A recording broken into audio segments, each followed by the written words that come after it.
Matapos ang higit isang dekadang pagsisilbi sa bayan, handa nang magretiro ang ilang matatandang explosive detection dog ng PNP Special Action Force. Ano na ang susunod para sa mga bayaning aso? Tinutukan niya ni Mark Salazar.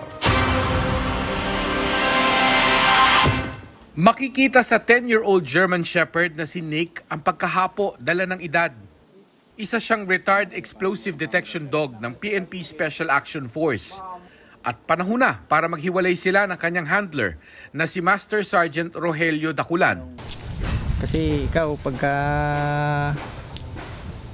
matagal mo akong di nakikita, na-stress ka eh. Hindi hanapin yung pag-aalaga ko sa'yo, sa iba.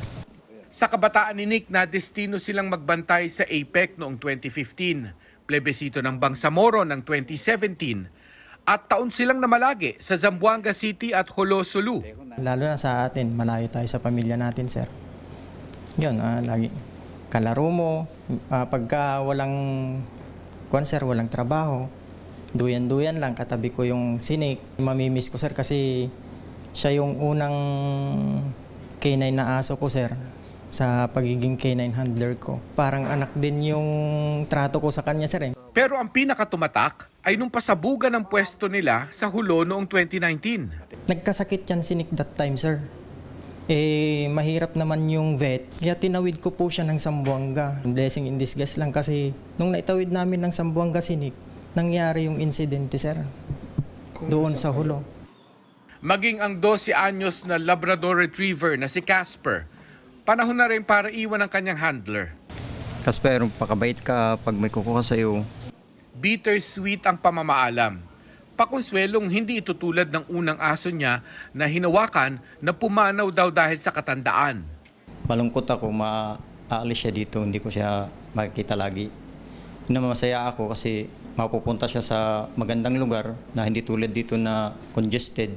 Baligtad naman yan sa kaso ni Snow, ang 13-year-old Labrador na veterano ng 2013 Zamboanga Siege, na iniwan ng una niyang handler na namatay naman sa sakit. Ininda raw ito ni Snow noon. Siyempre siya, matagal sila nagkasama yung original handler na. Ang tawag niya kay Snow, sir, Inday. Parang yung daughter, sir, ba? Sobra, sir, late talyedo mag-alagaan, talaga. Yung parang anak nga, sir, yung anak na babae. Ganun siya sir, ba? Ganun siya yung magtrato kay Snow, Inday. Kaya naging na namin sa mga handler, uy, si Inday Snow. Dahil matatanda at retirado na, nakahanda ng ipaampon sina Nick, Casper at Snow. 200 na raw ang nakapilang gustong mag-adopt sa kanila, pero pipiliin daw muna ng SAF ang pinakabagay sa mga aso. Sa mga nagtatanong kung bakit hindi mga handler mismo ang mag-alaga, may kakayahan pero nasa trabaho po kami lagi. Hindi po namin, kami nga na halos yung family namin hindi namin naalagaan. Sila rin kasi ang hahawak sa 15 bagong generation explosive detection dogs na sinasanay na. Gaya ng tao, pinapalitan din ng bago at bata dahil tuloy ang misyon. Ang mga nagsilbi naman hanggang sa kanilang katandaan ay sasaluduhan. Salamat sa inyong serbisyo sa bayan. Para sa GMA Integrated News, Mark Salazar, nakatutok 24 oras.